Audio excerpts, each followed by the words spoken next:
might beat it out. I think I'm dragging a little bit, so I don't want to fire the gun yet. Okay, I'm out. We're all on a one-way journey through life. And so therefore, sending a person on a one-way trip to the stars that takes his whole lifetime is not a suicide mission. A person gets to do a job that's very exciting.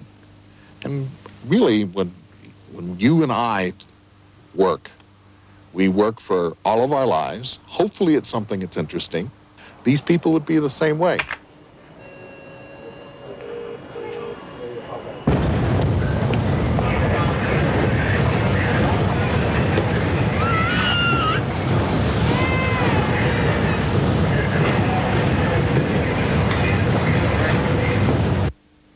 In Japan, the average time spent traveling to and from work is 4 hours every day.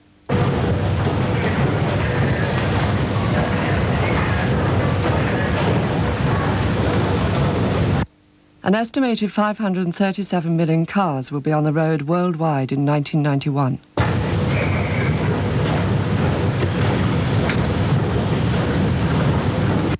In the USA, 550 tons of meat is consumed by the population each week.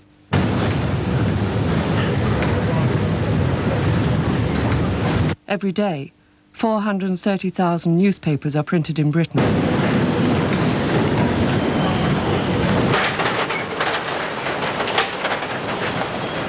"20,000 people pass through the station between 8 and 9 a.m. each day.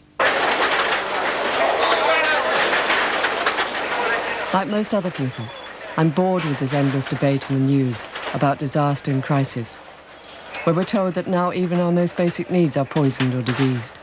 Air, water, food, sex. But it's just talk. Everybody complains about the system breaking down, but most still turn up every day, more afraid to stop than go on.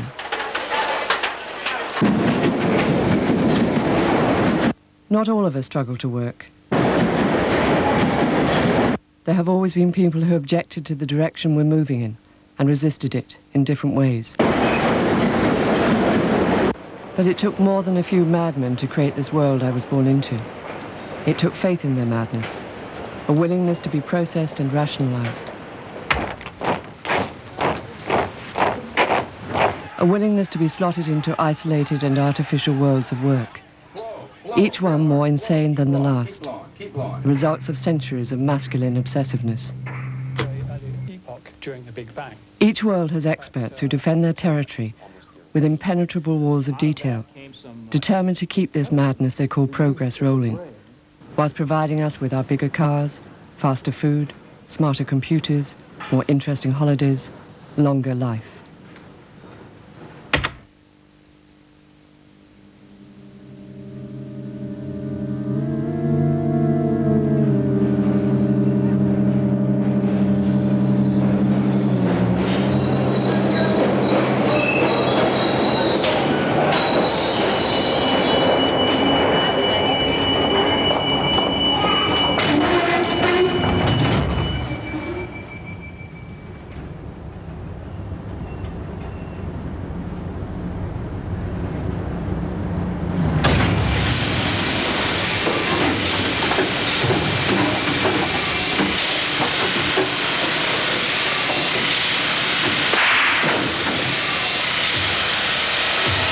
The foreign-built machines require merely 10 minutes from killing the animal to its final packaging for export in cardboard boxes.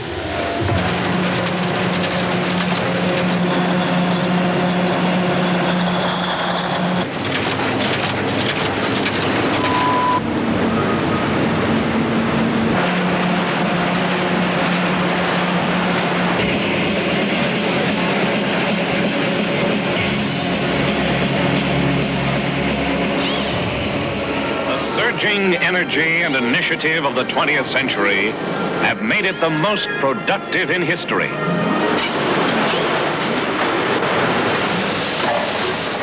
Now, my overall posture is that any gain in productivity is always good.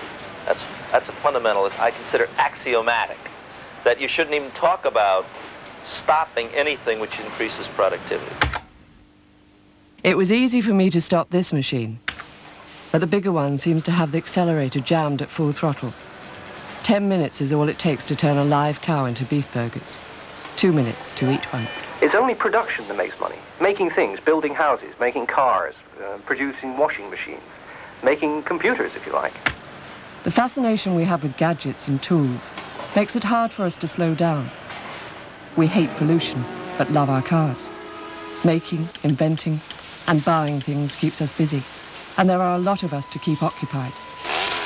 Nature gets devoured and replaced instead with man-made things. Trees go in one end, and newspapers out the other. Now here's another thing. Not only the best tools important, but everything connected with their use is taken into consideration. See how they're placed?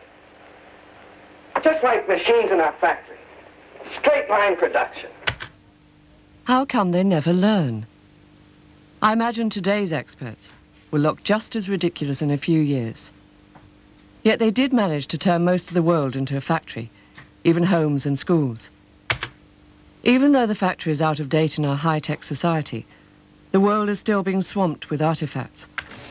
After all, this is the key to man's success, the proof of progress. It's what makes us more than animals.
The military world appears on TV as a hovering presence.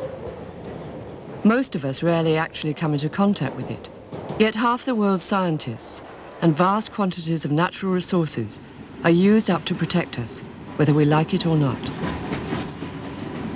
Mae West once said, "Strange. Every time I meet a man, he wants to protect me. It makes you wonder what from."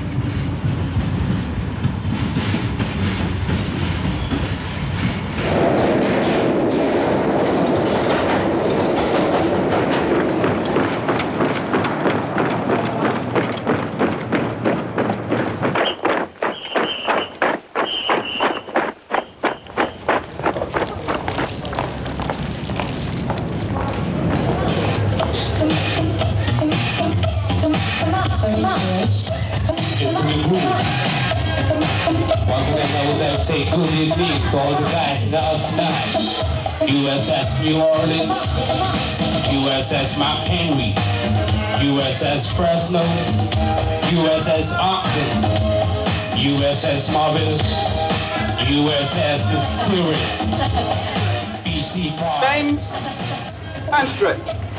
Bend and stretch. Bend and stretch. Bend. Many men appear to feel at home in this extreme environment, segregated from women, children, and other worlds.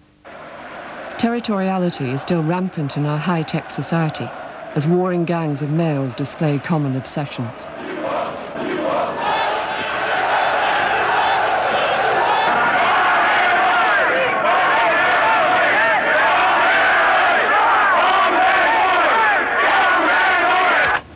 Bend and stretch. Bend and stretch. Bend. Having fired the main round, the anti-tank rocket, he then throws the weapon away. This makes sense because the materials being used for this weapon are all unique. So we now have an ultimate 80s weapon of fire and throw away. This is the entrance wound from the submachine gun, 450 meters per second. And you see the exit wound here. The difference is not very big. On the other hand, with the high velocity wound, here you can see the circulation is impaired. And if you have a dead animal, you will never see this.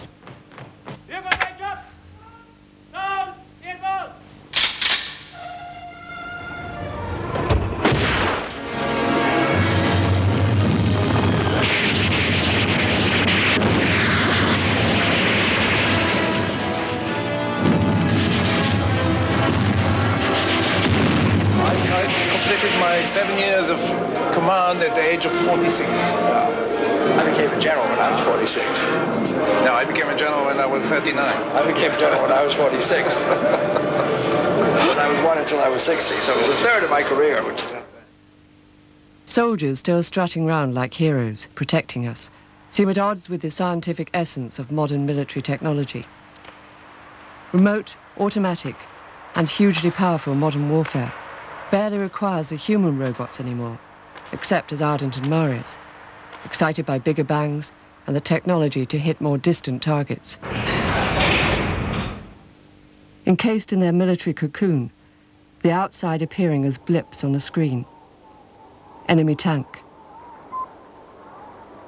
Enemy child. Enemy plane. Enemy tree.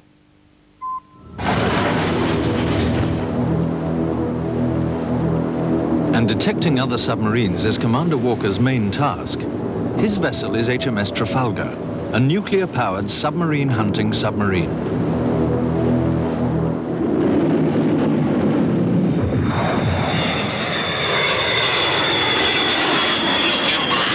Charlie, stand by. Watching every move the other side makes, aircraft filled with electronic surveillance equipment check for signs of a surprise attack. If you're listening into people talking, the Russian radio pilot, you still need a head inside of a pair of earphones. Now, it's true we can tape that conversation, but we do not have the capability, to my knowledge, to have a computer listen into the conversation and then alert someone if it's an important conversation. If it wasn't so destructive, we could laugh at the absurd paranoia on constant alert, probing and prying into everything, tiresome plotting and counterplotting, wasting everyone's time with their subterfuge. Communist controls imposed in the communist countries after World War II were just of such a draconian sort that the spies had a very difficult time operating at all or surviving. And therefore, using the techniques we had used in World War II just didn't work in terms of getting spies into the Soviet Union. And we had to devise other techniques, so we turned to technology to help us learn what was going on in that vast, denied area. Here's where the illusion of protection wears a bit thin. I wonder how many denied areas he has tried to penetrate. Whether sexual, scientific, or political, the main priority seems to be gaining access in order to dominate. They describe it as defense, hiding their drives behind the usual smokescreen. The Pentagon actually described the atom bomb, which wiped out Hiroshima, as a protective umbrella. That's what I call camouflage.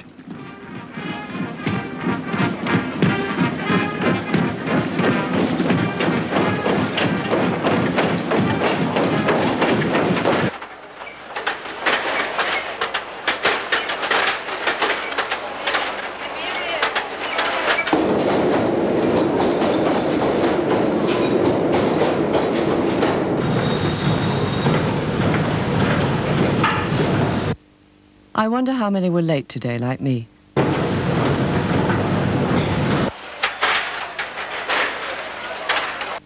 We used to complain about clock watching, rebel against the 9-to-5 syndrome. Yet, if anything, people are even more synchronized now to standardized, man-made time, fighting their way through the crowds to get to work on time.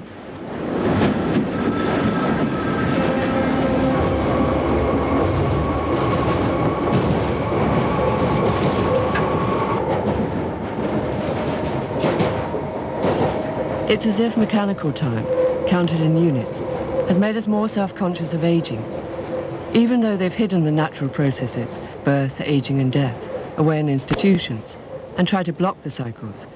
For the time being at least, we still get old, and then we die. Meanwhile, technologists strive endlessly to extend our lives, perfecting our bodies and minds, improving on nature, and breaking its limits.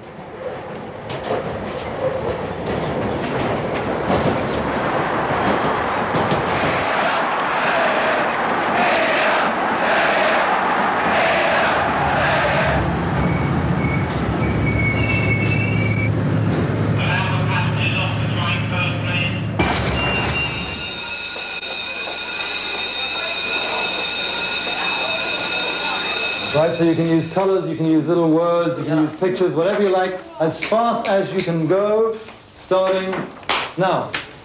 Real speed. So turn over to test 1 on page 3 and start now. 1 minute remaining, sir. The major corporations in the world, especially the computer corporations, are spending hundreds of millions of dollars a year literally on training their personnel, because they know that as soon as the big brains come into their organization wins. So we realize that intelligence, the use of the brain, is, if you like, the next quantum leap in human evolution. In true rational fashion, brain experts isolate brains and see them as tools to be used in the race to produce supermen. Each of their quantum leaps, dehumanizing them more and more, and merging them with the machine.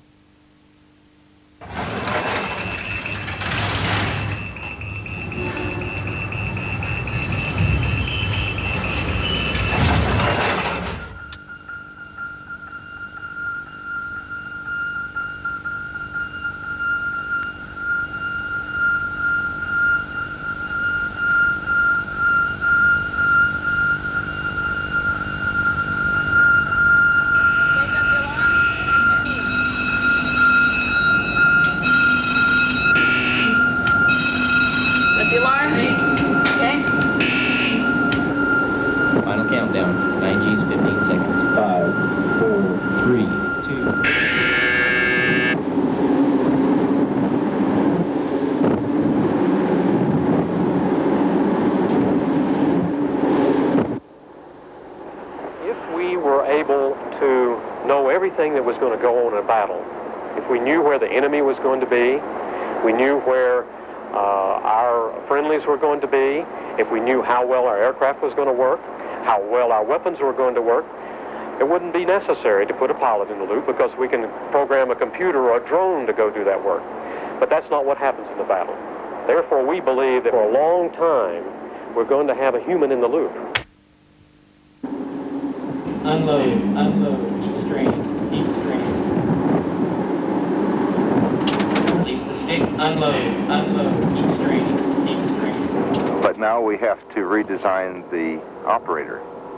And the decision is, do we maintain a biological operator or a silicon-based operator? They can probably redesign people to keep them in the loop for some time. But why should we want to remain in this undignified race with technology? Push it up and pull it down. Blow it all the way out. Out, out, out, out, out, out, out, out. 10 more seconds. Bring it out. Come on. Good job, Pat. Almost there, Pat. Good job. Just keep going. Blow, real hard. Blow. Keep blowing. Keep blowing. Keep blowing. Hold it. Hold it. Hold it. Bring it on down. Now just keep walking. Singles, 2, 3, 4. Now hold press up. 2, 3, 4. Now singles. 1, 2, 455. 3. 455. And another one of our patients has wanted a C-cup because breasts are in. Dr. Roxanne Guy from Melbourne, Florida is her plastic surgeon. And patient number 2 wants to have liposuction on her thighs and hips. Her plastic surgeon is Dr. Robert Hines from Dallas, Texas. Patient number 3 says she's been thinking of having a facelift for years.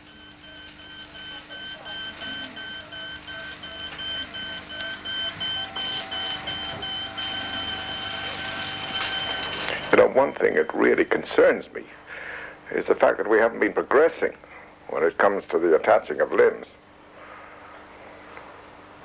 We might applaud the taking of a limb from a dead person and sewing it directly into the socket of a live person. But when it comes to providing in transplant, whether it's what I like, the idea of a body, or whether it's what others have suggested, the brain, or let's be absolutely frank and say transplanting the head, we keep coming back to this problem that we're dealing with something that we can all see physically. His main concern is to keep humans in the loop. Dr. Robert Black transplants the heads of live animals, practicing for the time when he can save a human brain by transplanting it into a donor body. I read that he has also been associated with Russian experiments, attempting to attach the live severed head of a cat with wires to a guided missile. I feel the line should be drawn purely at a human life, following the teachings of St. Thomas, that man has the right to use animals properly. The body of Christ. And just as we use them for food, The body of Christ. we must use them to find cures for diseases and developing new drugs and so on. The body of Christ. Ecological experts are now demanding a reduction of the human species. Yet most scientific and religious people still arrogantly argue for human growth, even though this threatens to end all life. They make the preservation and extension of human life sacred. Human expansion has always degraded other life forms. Now it requires more and more degradation of humans too. Dissection proceeds with scalpel and other surgical tools down to the vertebral column, and then the vertebrae are carefully separated using standard medical tools, scalpels and so on, and that allows the head to be isolated and separated from the rest of the body. And I think in the future it's going to be possible to inhibit development of the brain before in the gametes themselves, so that there's never a question of it being a human being. When that's done, you would have the potential for a body that could be used to transplant a brain into.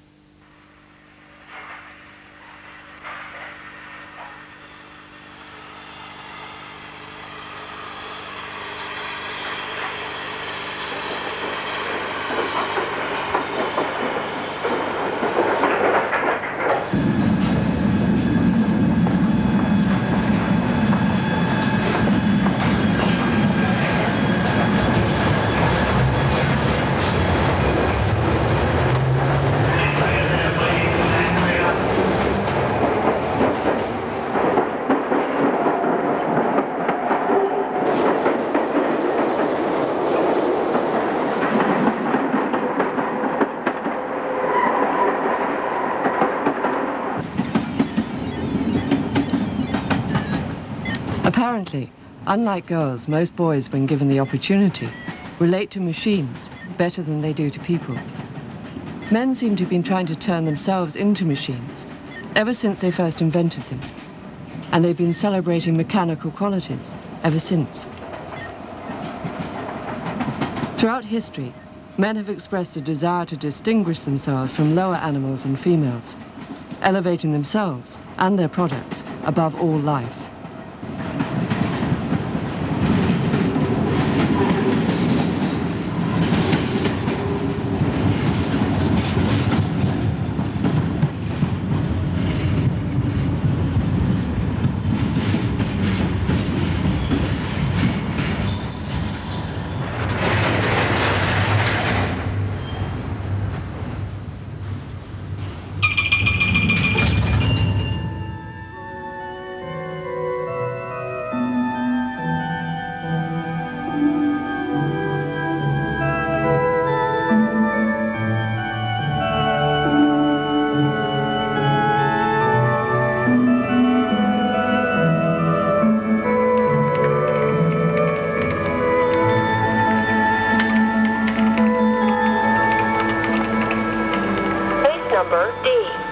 00022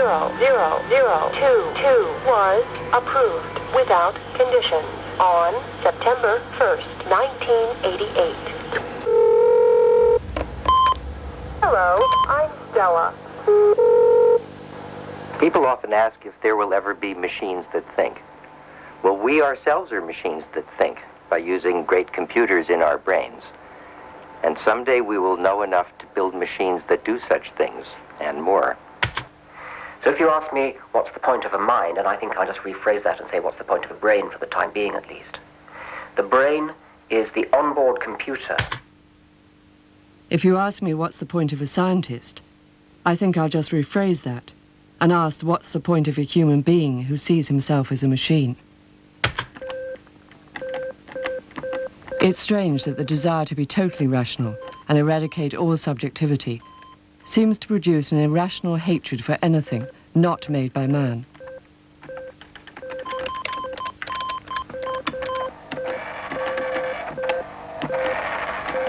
Let's take the example where you take your brain and you replace the neurons one at a time by little pieces of silicon. Mm-hmm. Oh, no, I like this, yeah. Replace it by little bits of silicon. Whatever the real system does, this silicon system also does. I could make a copy of you like this. Let's suppose I make a clone of you, and it will behave just the same. I'd be able to have a conversation with it. It would say just the same things. It's got exactly the same behavior.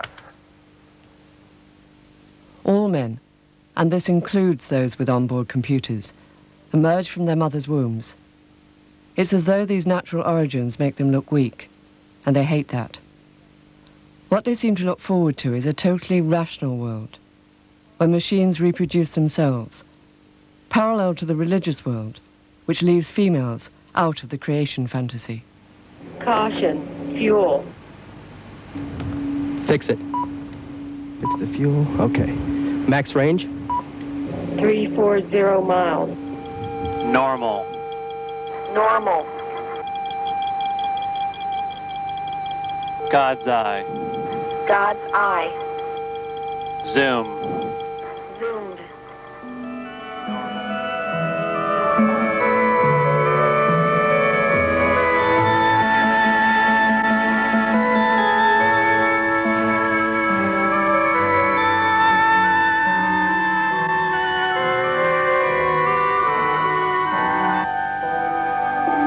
It will happen in the future. People will have machines take over certain body functions. In scientific terms, these are cyborgs. Society in the 21st century will be a society where cyborg and robot work together. I call it the cyborg society. I think it will make for a kind of utopia.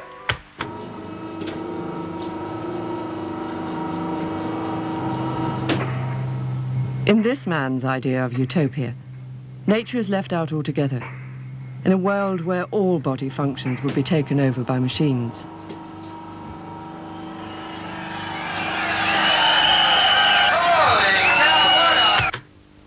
But it's his sexual drive which still ties man to the animal world. His sexual instinct apparently drags him down to the level of women and lower creatures. In the attempt to disguise this, man has elevated sex into both art and science. Art to excite, and science to measure performance. Sex has been processed like everything else, and the sex machine spews out abstracted and distorted products, aids to an alienated sexuality. これです。これです。この復元性、弾力性、赤ちゃんのそのものですね。永久にこれは赤ちゃんの皮膚なんです。ですから例えばこう辛み塗れば。Here's a sex machine that never ages. It's custom built. You can have a nurse, nun, housewife, baby, corpse, even one that screams and shows fear. Masculine urges could be satisfied independent from nature, if that's what they want. 新しいエロチズムっていうものを展開できるんじゃないかと思います。まさに軟体機械としての素晴らしい世界が皆さんももうすぐお見せすることができるんじゃないか。世界の皆さん待っててください。待っててください。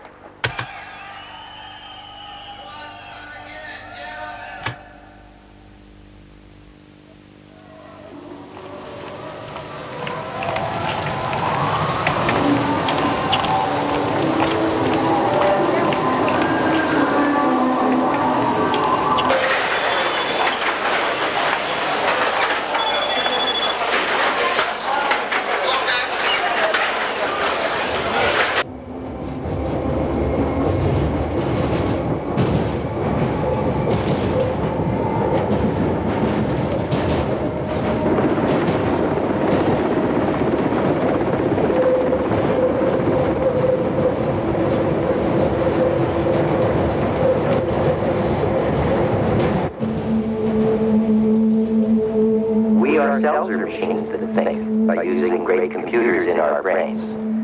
And someday we will know enough to build machines that do such things and more.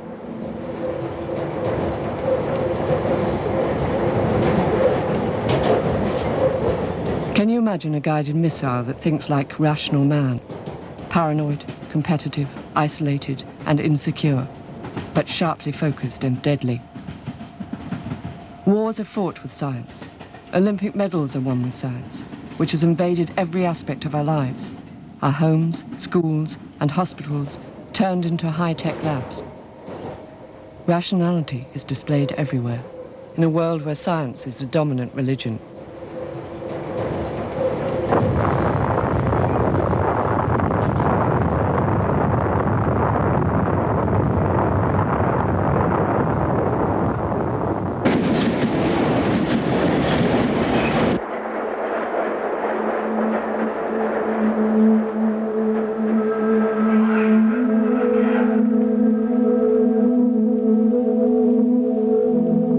Over the years, we have come to realize that the universe does not just behave in an arbitrary way.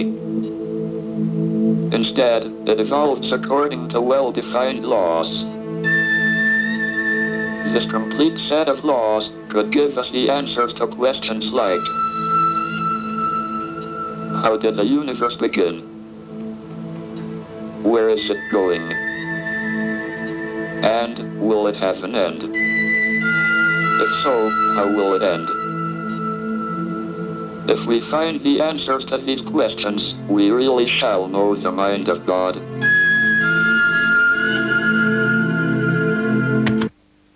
Stephen Hawking is totally dependent on others to perform even his most basic physical functions. Yet even though his body is tragically wasting away, his capacity for abstract thought is superb, super-developed. Unfortunately, his is the kind of brain Dr. Black would like to transplant. Others, of course, would seek to wire his brain directly to a computer. Anything to extend genius in order for the quest for knowledge to continue.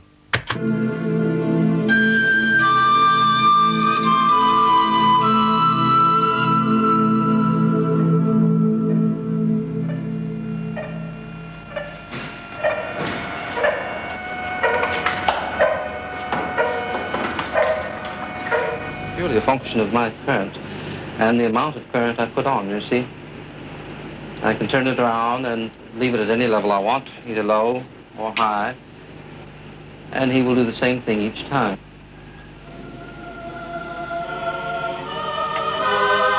I think one trait of my personality is irritation with mysteries. If I see something that I don't understand, I want to know how it's done. And I always took apart any mechanism that I couldn't understand. The way I think about what it is we're doing is that we're exploring, we're attempting to discover all that we can about the world. The reason I do science is simply to find out about the world, because the more I find out, the better it is. I just like to find out. Like those experts who will want to take this view apart, bit by bit, using nitpicking logic, the exponents of the scientific method deal with fragments. Even the most accessible scientist solves problems by isolating them, studying bits of things and people.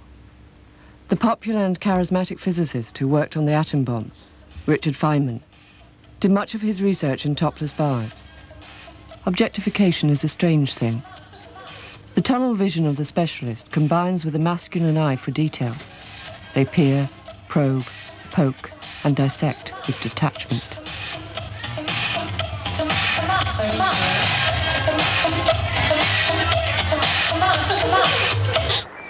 We need to understand species diversity for the same fundamental reasons that we need to understand the origins and the fate of the universe, or to sequence the human genome. In fact, if you take the conventional Big Bang theory of cosmology, the time after the very, very beginning where LEP is working is something like 1/10 of a thousandth of a millionth of a second. We believe it's better to make things rational than to accept them as irrational, whether they are irrational or not. Why? Because we can store the information easier, we can transfer it to other people easier, we can communicate easier. Should we assume that things were chaotic, we would have a terrible time.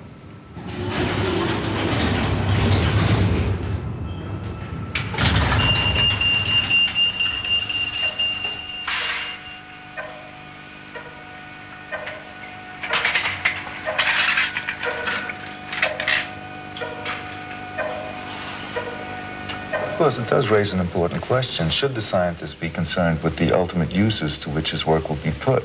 Should he, for example, have refused to work on the atom bomb because it has the potential to destroy the whole world? And, of course, we've given that answer already. Scientists have given it. Well, that raises the issue about every new advance in science brings up some troublesome issues. I mean, that... the slippery slopes of science, again, in the sense that... I don't think you can expect the scientist to be concerned about that matter. He, as we all seem to agree, he is internally driven, and he's not concerned with the ultimate consequences. Like the man said, they're internally driven. Driven to probe and dissect. Oppenheimer said that the atom bomb presented them with a technically sweet problem. They couldn't resist it, and felt that they shouldn't have to. The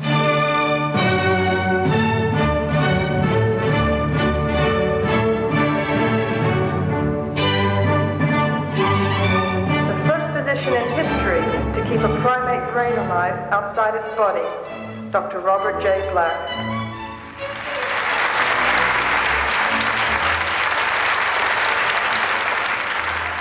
Maybe instead of Nobel Prizes, we should introduce a scientific equivalent of the Nuremberg trials.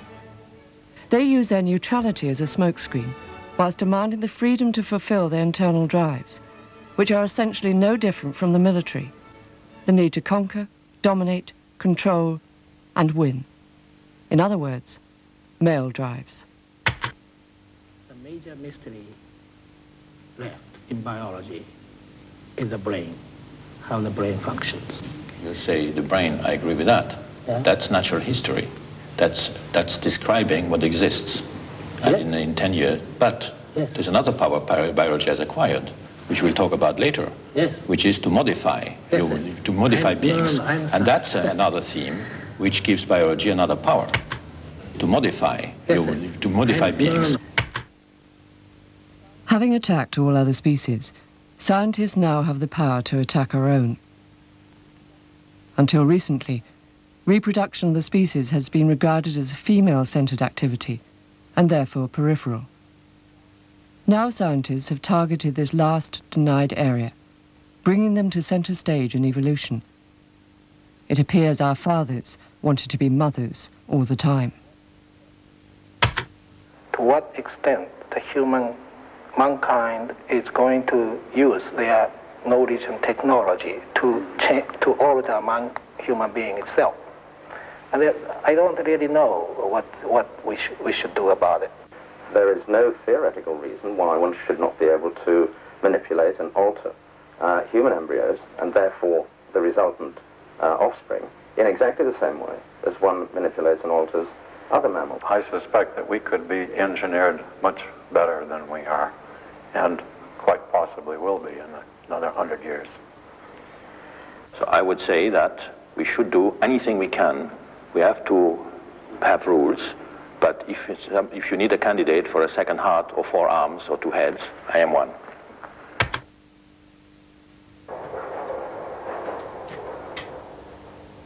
It looks as though we are about to be bullied into more insanity because we are not informed. What was it the biologist said? Knowledge is power. It has authority. The guidelines for most modern societies are usually based on some book or other, mostly filled with rules to regulate and standardize thoughts and behavior. Experts in the past made gods out of these authors and demanded unquestioned belief in their words. Words which these experts used to justify their own actions. The menacing spectre of Dr. Black, armed with the antiquated text of St. Thomas and the tools of this high-tech world, transplanting animals' heads leaves room for thought. Thought of a different kind.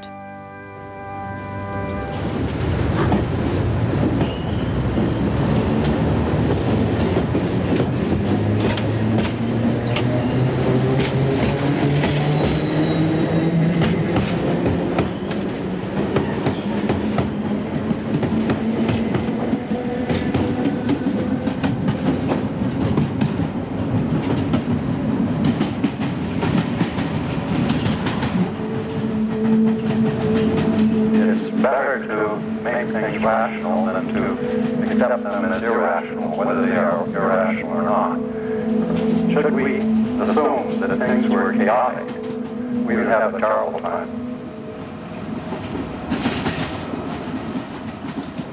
The old masters and their sacred laws have rationalized the world to the point of near destruction, which means for them or their scientific sons a lot of new and exciting problems to solve.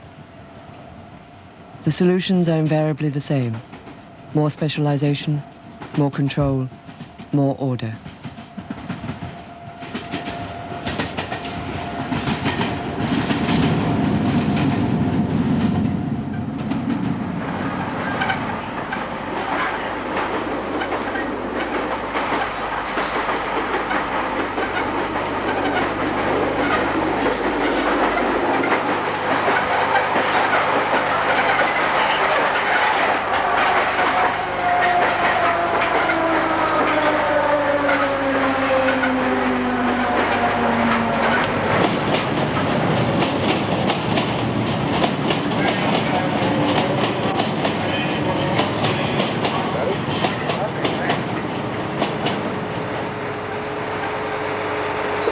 Separate from the spacecraft. Okay, separate from the spacecraft this time. All right.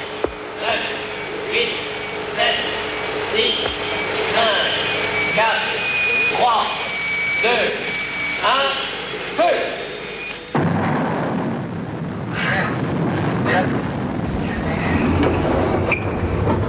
Are emitting things into the atmosphere now with the rain that will change the climate more rapidly than it has changed naturally during the last 100,000 of years. We as human beings are about bringing about the climatic change. And one of the consequences will be the increase in the sea level by about what is predicted now about 1.5 meters, that eventually wipe out all the major cities such as London, New York, Los Angeles, Tokyo. CDR and LMP, panel 6 and 9, pat down off.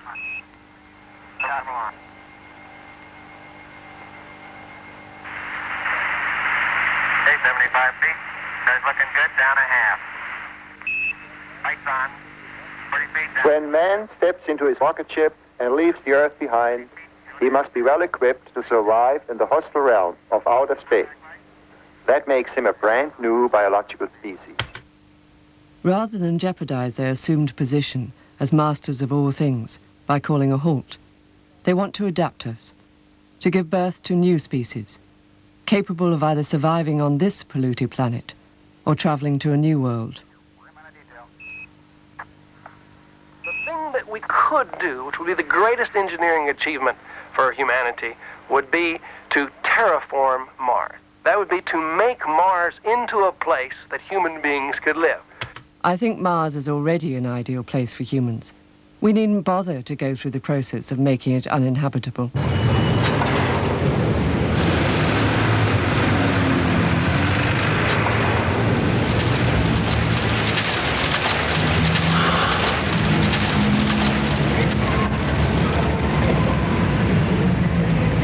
We're going to have to send our robotic probes first to find a habitable planet. But then I think the imperative that's in all of us to expand will send humans to the stars. And like the Polynesians, only a few people will go. Probably will be a very picked genetic pool of a few dozen people. And then they will colonize, we will colonize not by sending more people, but by just letting the population grow. Fortunately for us, it will only be a selected few, presumably suitably adapted. 2 heads, part machine, assisted breathing, born of man.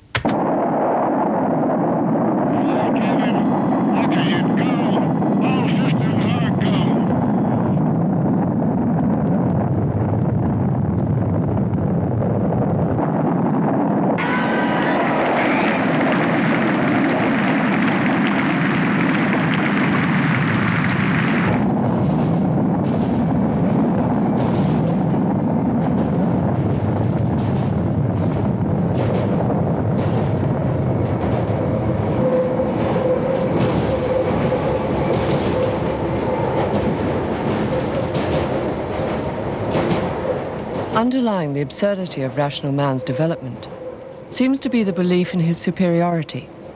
Whether politician, financier, industrialist, philosopher, scientist, or militarist, they all assume the right to invest the world's resources in irrational obsessions. As they have accelerated man's power, the warrior's spear has been replaced by the megaton bomb. A cow made into beef burgers in less than 10 minutes. Yet rather than criticize the idea of progress itself, rationalists blame each other for the mess the world is in. Even the elegant scientists still try to point to greed and ignorance for the planet's drift towards disaster, focusing attention away from their obsessions to know everything there is to know, to do anything that can be done.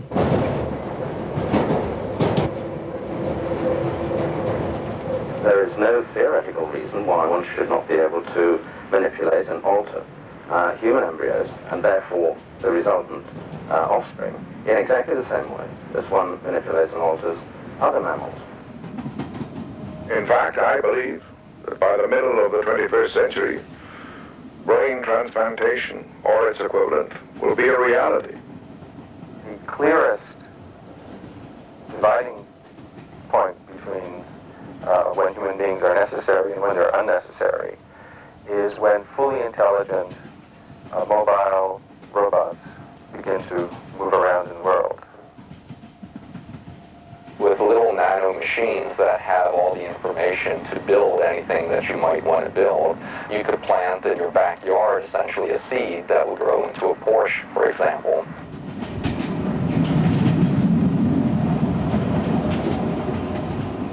These insane scenarios for the future seem at odds with the recent projection that all major cities of the world could be underwater in 50 years' time.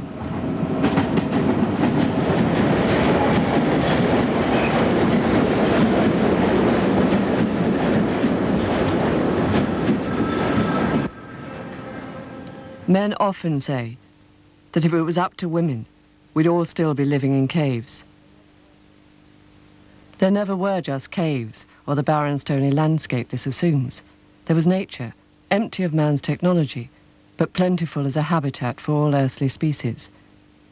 It's man's obsession with proving himself that is leading us to a real barren earth. Perhaps if Nobel Prizes were awarded for not inventing anything, or we gain status from not owning a car or hi-fi, maybe if we gain recognition for not exploring, or for being the best, the first, or the winner, perhaps then, those who produce and consume the least would have the highest respect.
JH Catering Finnestad AS i Pedersgaden 20 dekker deres behov for selskapsmat, koldtbord, grillmat, smørbrød, cocktails og lignende, messer, firmaarrangementer, båtturer, bryllup osv. osv. JH Catering Finnestad AS. Ring oss på telefon 56 12 12 eller stikk innom i Pedersgaden 20.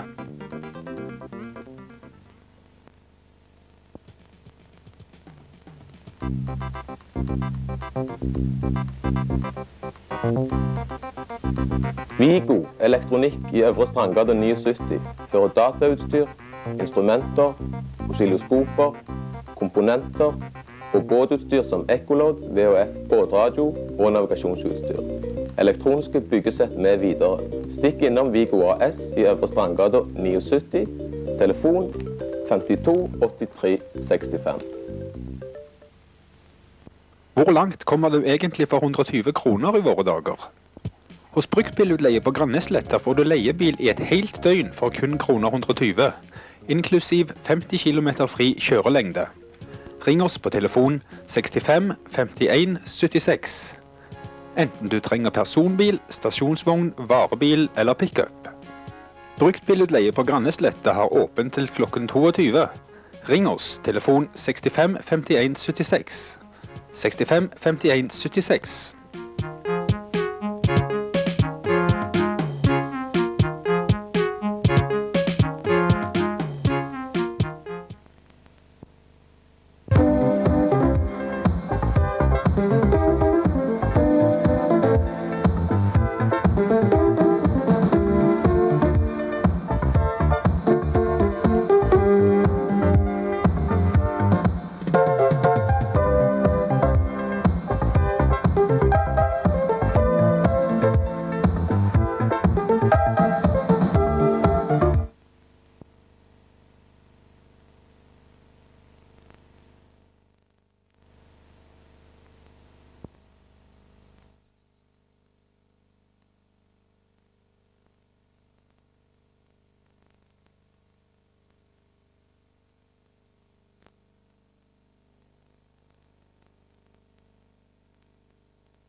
Disse elementene har vi bygget opp av kryssfinnerplater, 12 mm kryssfinnerplater.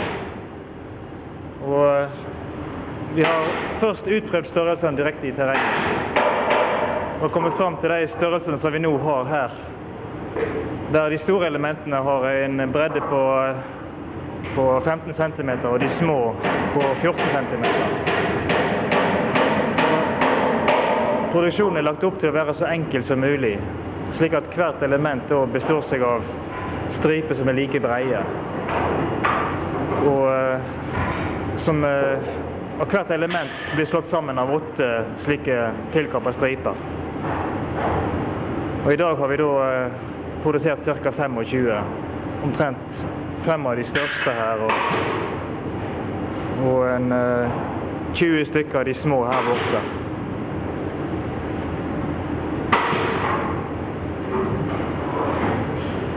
Det som Marit holder på med der borte nå, der ser vi jo fundamenteringskonstruksjonen her, som vi er litt spent på kommer til å fungere. At vi legger inn små tverrplater med hål i, som da passer til en 2x2 lektepele som skal gå inn her. Og da har vi muligheten for å dreie elementet. Når pelen er satt i jorda, så har vi muligheten til å dreie elementet og i forskjellige posisjoner justere det når vi har fått det på plass. For en god del av arbeidet ligger jo faktisk i å tilpasse formene til terrenget der ute.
Ja, denne pinnen, den går i bakken, slik.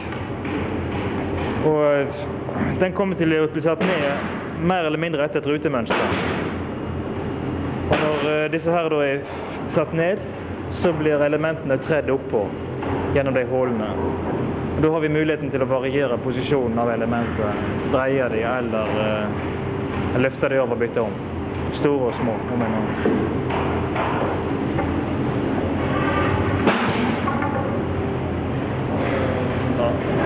De er veldig enkle. Det er ikke så veldig mye mer å si om konstruksjonen. Det er limt og spikret sammen. Det har vært litt problemer med å holde disse to størrelsene foran hverandre, for de store elementene er 15 cm i bredde, og de små er bare 14. Det er sånn, så vi har måttet holde tunga beint i munnen når vi driver og sorterer og kapper her.